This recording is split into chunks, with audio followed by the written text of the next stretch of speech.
如何用大疆的 Pocket 3拍出有电影感的画面，其中调色是非常重要的一部分。所以今天呢，就是答应大家的一期关于 Pocket 3的调色教程。那这一期视频当中我会用到的所有的设置，都是我上一期视频给大家介绍的设置。所以如果不清楚的朋友们，可以看一看我上一期视频。那么接下来的视频呢，我同样会分成两部分，一部分呢是零基础，一部分呢是面向进阶。其中零基础的部分，我将主要使用手机来进行调色。而进阶的部分，我主要会使用达芬奇。所以首先呢，我去给大家拍一些样片。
那么首先是零基础的部分，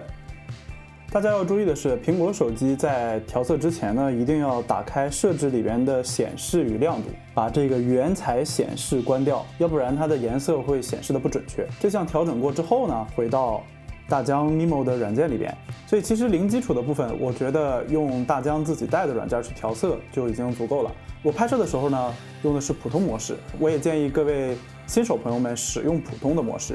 而另外两个模式呢 ，HLG 和 D-Log-M， 我会在进阶里边去详细讲解。我们可以看到，用普通的模式拍摄的素材呢，它的对比度比较高，然后画面呢也有一些过锐，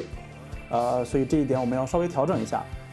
然后呢，这里边的各种滤镜呢，是在我们做完基础的调色之后再去进行。所以我们首先打开调色，然后这里的曝光呢，它是线性的去增加整体画面的亮度，比较接近你在相机里边的调整。然后呢，这个亮度呢是按照一定的曲线去做调整，这里边看大家的使用习惯。这里的视频素材呢，我觉得曝光还是比较正确的，所以曝光我们不准备去动它。然后亮度的话呢，我可能会选择稍微提亮一点点，我觉得这样就 OK。然后它的对比度呢有些强，所以我觉得要稍微降一降。我们可以看到下边海的部分的一些细节被恢复出来了，然后画面呢没有那么生硬。然后高光的部分呢，我们可以选择相对的减一减，来恢复一部分天空的细节。这样我觉得就 OK。然后阴影的部分我们选择稍微提亮 ，OK。那黑色和白色呢，因为这里边没有这个光源啊，或者说纯黑的部分，所以我们选择不要去动它。然后饱和度的部分，我觉得普通模式里边的饱和度呢稍微有些高，所以我觉得要稍微降一降。这样就差不多。这个自然饱和度呢，简单理解起来就是让它的饱和度调整看起来会更加自然。我们也是稍微调整一下，我觉得可以稍微加一加，让这个天空啊和海的饱和度呢更突出一些。色温这里呢，往左边是会变蓝。往右边呢是会变黄，因为当时的色温拍摄我觉得还是比较准确的，所以我们可以选择稍微去调整一下它，让它可以往蓝色这边再拉一点点，因为这边的黄颜色可以正好跟天空和海的蓝色形成一个对比，这样稍微来一点点就 OK， 然后不要让这个夕阳的金黄色的这个颜色全部都被抹掉，所以我觉得这样就 OK。然后色调的部分往左是更绿，往右呢是更加洋红或者品红。那这里呢，我可能会选择把它稍微往绿拉一拉，这样跟刚才的蓝结合起来的就会显得比较轻，这样可能会更有漫画的感觉。然后锐度这里，我觉得原片的锐度呢有一点点过，所以我可能会选择稍微降一降，但是不要丢掉海浪的细节。所以我觉得这样差不多就 OK。然后晕影的部分呢，就是在四周，大家可以看到把它拉到很大，它会显示一个其实就是类似相机的按钮，稍微往左拉一点会让画面中心显得更加突出，所以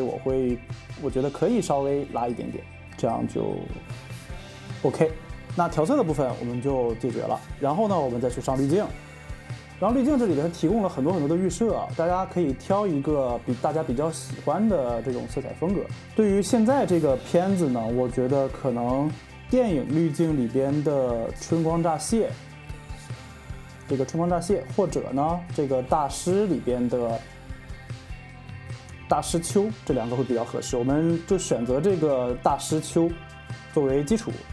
然后我们可以去稍微调整一下它的强度。这个强度呢，我觉得有一点太强了，所以我们稍微降一下。我觉得差不多这样就可以了。然后我们对比看一看，是不是就有那种胶片电影的感觉？大家可以按照自己的喜好呢，再去做尝试，做各种调整，调整成自己喜欢的样子就 OK。接下来呢是进阶的部分。那么这里面我准备了3个视频素材，这3个视频素材呢，分别是由普通模式、HLG 模式和 D-Log-M 模式来拍摄的。它们除了色彩之外，其他所有的参数都是一样的。那么我们这次使用的软件呢是达芬奇。然后我们要看一看这里的项目设置、色彩管理。这里我使用的是达芬奇的 YRGB， 然后呢，这个达芬奇的这个 YRGB Color Managed 也可以选择，但是个人使用习惯，我喜欢用这个。那这里的时间线色彩空间呢，我们给它设置成达芬奇的广色域。输出色彩空间呢，我们设置成 Rec 709 Gamma 2.4。这里边有一个查找表，这是这个 LUT， 然后这里的呢 3D LUT 差值我们可以给它改成四面体。然后呢，打开 LUT 文件，这个不要使用它这个文件夹里边自带的这个达芬奇的转换 LUT， 我们要上官网去下载这个 Pocket 3的 D-Log-M to Rec 709的这个 LUT。如果你之前没有存过这个 LUT 呢，把这个 LUT 复制到文件夹之后呢，要点击保存之后重启一下达芬奇，它才能显示出来。这里边我已经存过了，所以我就不做演示了。然后这里要提一点的是，这里边我使用了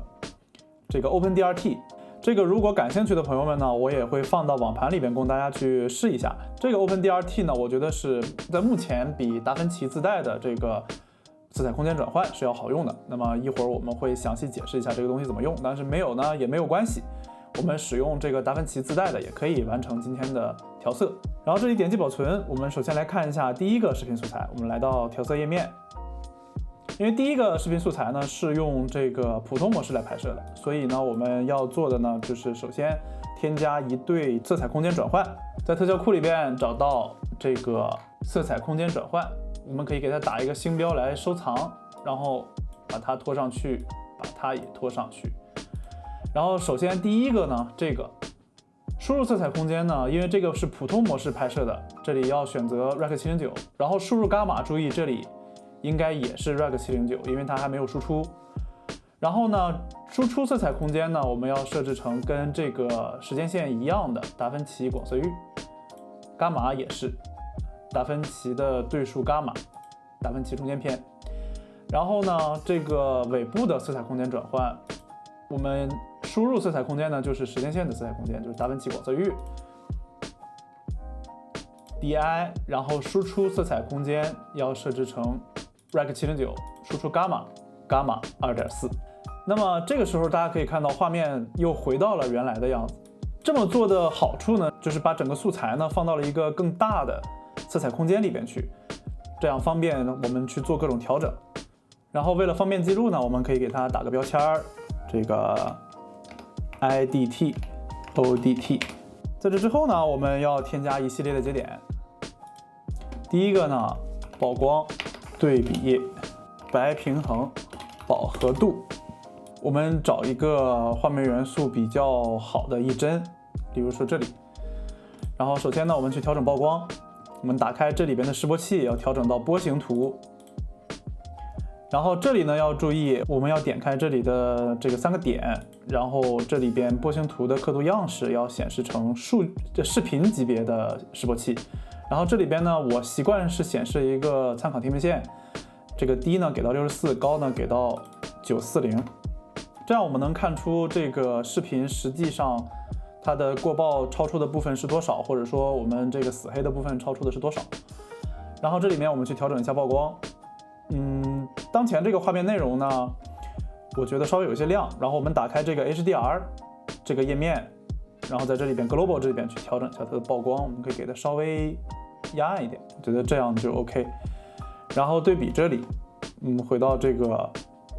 校色轮一级校色轮这里，首先压暗一下中灰，然后呢我们提亮一些暗部来恢复一下暗部的细节，然后呢降低一下高光的亮度，然后它的这个对比度呢，我觉得可以稍微降一降，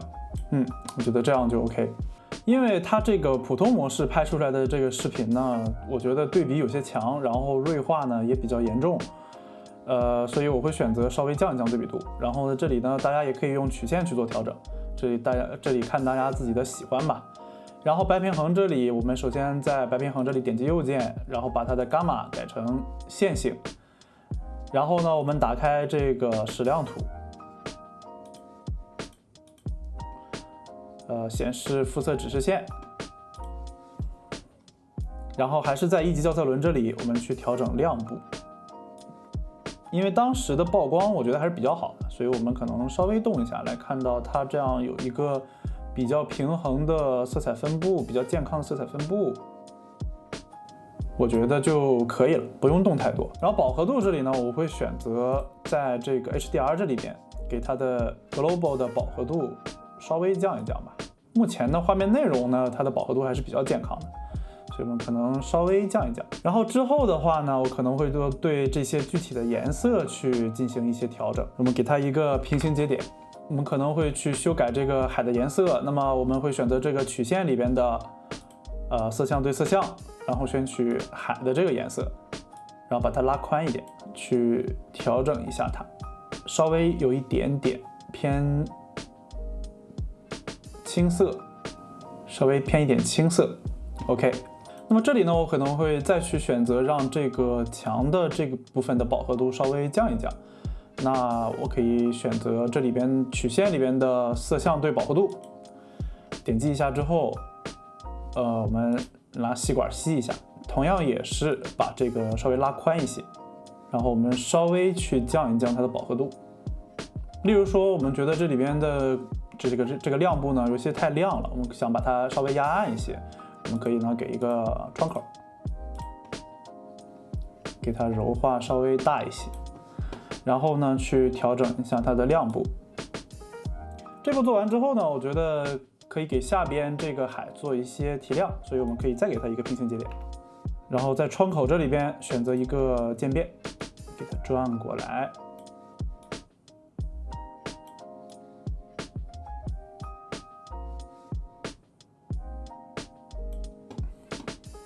然后它的中灰我们可以选择在这个一级校色轮里边给它的中灰稍微拉亮一点，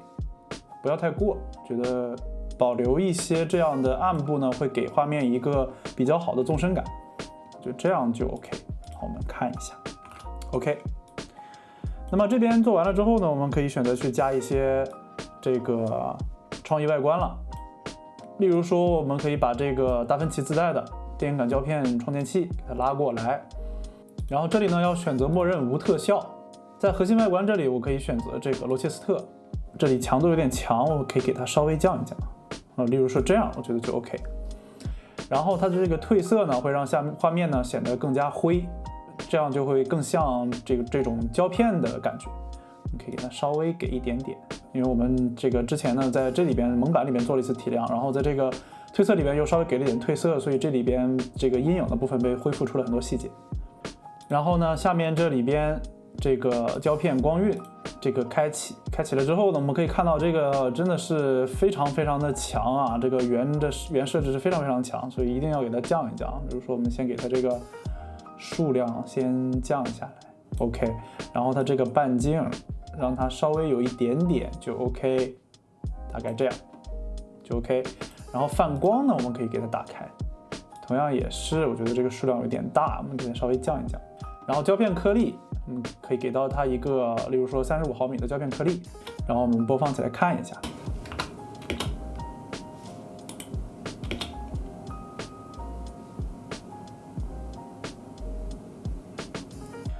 那下面呢，我们来到这个素材，这个素材呢是 D-Log-M 拍摄的。那处理 D-Log-M 的有2种方式，我们首先讲第一种，就是用它的这个还原 LUT， 我们先随便加一些节点，然后在最后边这里边，我们找到我们之前手动下载的那个 Pocket 3的 LUT， 给它拉上去。我们可以看到它这个被成功的还原了，但是呢，它这个效果呢，我觉得不是特别好。然后呢，这里我们同样可以去调整它的这个亮度，我们调整它的曝光，给它曝光降下来，降一降。这里边我们可以同样去调整一下它的白平衡。但是总的来说呢，我觉得这个用它这个 LUT 还原呢，并不是很好吧。当然，如果你不是使用达芬奇，使用的是像 Premiere 或者说像 Final Cut， 那你几乎只能选择去用 LUT 去做还原。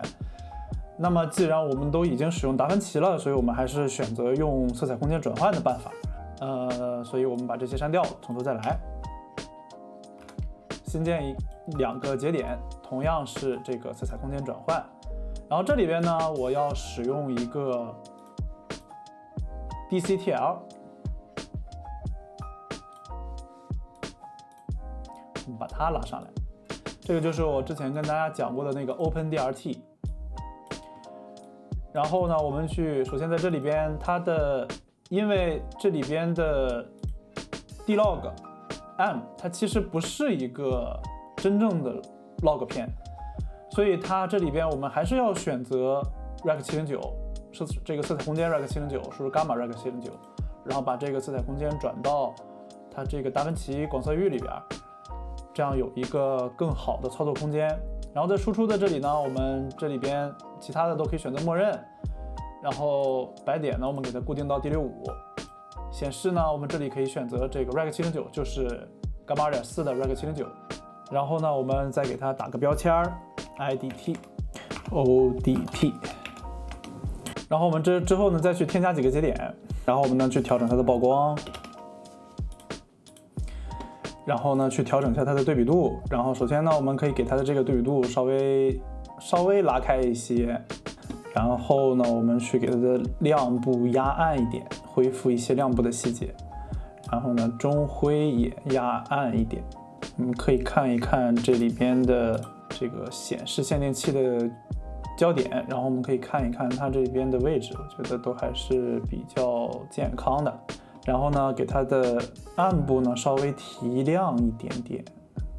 对比度，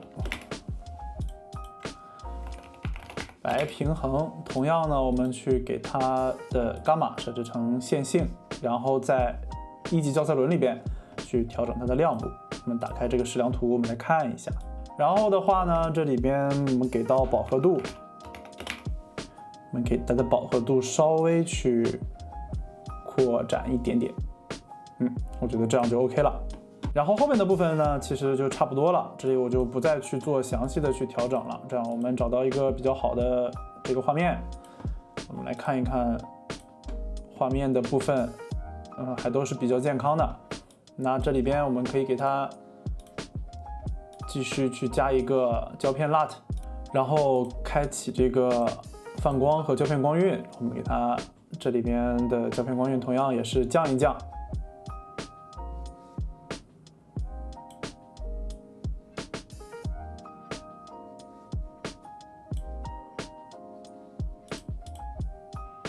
泛光这里也稍微降一些。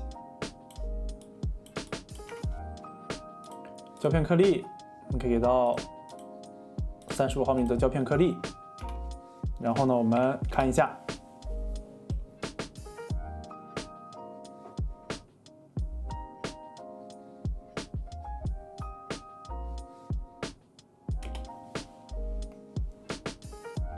那这个时候我们会发现，其实它这个 D-Log-M 模式拍摄的这个素材呢，感觉会有一些肉，所以我们这里边可能会要再选择在这个之前呢再去加一个节点。我们来到这个一级校色轮里边，这里边呢，实质上呢，我们是需要给画面一些锐化，但是呢，这普通的锐化呢会显得比较生硬嘛，会有一些所谓的数码感。那为了避免这种情况呢，我们这里可以采取2种方式，这里2种方式我都教你们。首先第一种呢比较简单，也是我个人比较推荐的方式，就是来到这个一级校色轮里边，这里有一个中间调细节，例如说我们放大一点，来到海这里，然后我们可以稍微拉动一下，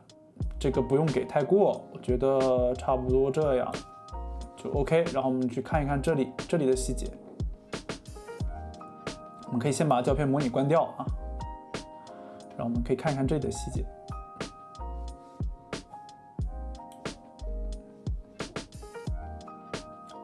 我觉得就 OK 了，这样的海面呢也不会显得太生硬。我们给到它锐化，然后的话呢，还有第2种方法，这里我也教给大家，也是就是用普通锐化的方式。那么我们首先给它禁用调，然后呢，我们给第1个改成中间调 ，OK， 第2个改成锐化，然后我们给个标签，给到锐化之后呢，点击右键，把它的色彩空间改到下边的这个最下边的这个 YUV， 然后呢，通道呢，这里我们只保留通道1。这样的话呢，我们就可以只通过亮度来调整，这样就不会产生锐化之后出现的这些比较生硬的部分。然后呢，我们来到锐化这里，也是稍微放大一点，我们看看这个细节，我觉得这样就 OK 了。那么这2种方式呢，我其实还是推荐前面这种，因为呢，这个中间调细节呢调整的数值比较大，就是它不会像锐化这样，你只能动很小的这个东西去调整，它你可以去比较细微的去做调整，然后呢操作起来也比较方便，所以我个人呢是比较推荐这种，所以呢这个锐化呢我们就把它删掉，这样也就 OK 了。那么最后呢，我们来到这个素材，这个素材呢是用 HLG 拍摄的。那么这个具体的我就不再详细去赘述了，那么我们只去演示一下这个关于它的色彩空间转换的问题。同样呢，这里呢我在结尾的部分选择了 OpenDRT， 然后这里呢 IDT ODT 给它标注上，然后这里呢，因为它是 HLG 拍摄的，所以要选择 Rec 2100，然后输入 Gamma 2100 HLG， 然后时间线呢，我们同样是给它转到达芬奇广色域里边，达芬奇中间片。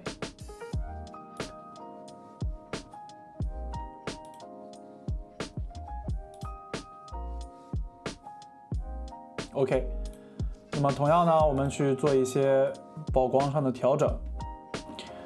然后一些对比度的调整，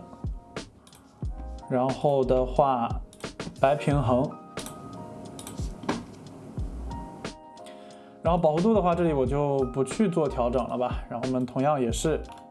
给到它一个胶片模拟，然后呢可以给一些胶片颗粒，然后我们来看一下。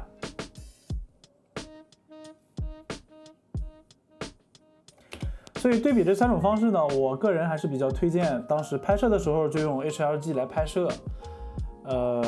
综合来看的话，我觉得 HLG 的表现是对于 Pocket 3来说是最好的。当然，它这个用 HLG 拍摄的话，它这个画面呢还是有一点点肉，所以我觉得还是要稍微去加一加它的锐化，就是这个中间调细节，这里边稍微给一点，不要太过。我觉得可能这样就 OK 了。如果你觉得这期视频能够帮到你，希望你能帮我点关注，还有一键3连，这对我真的会有很大的帮助。那么片子当中用到的素材呢，我也会放到网盘里边，供大家去试一试手，玩一玩。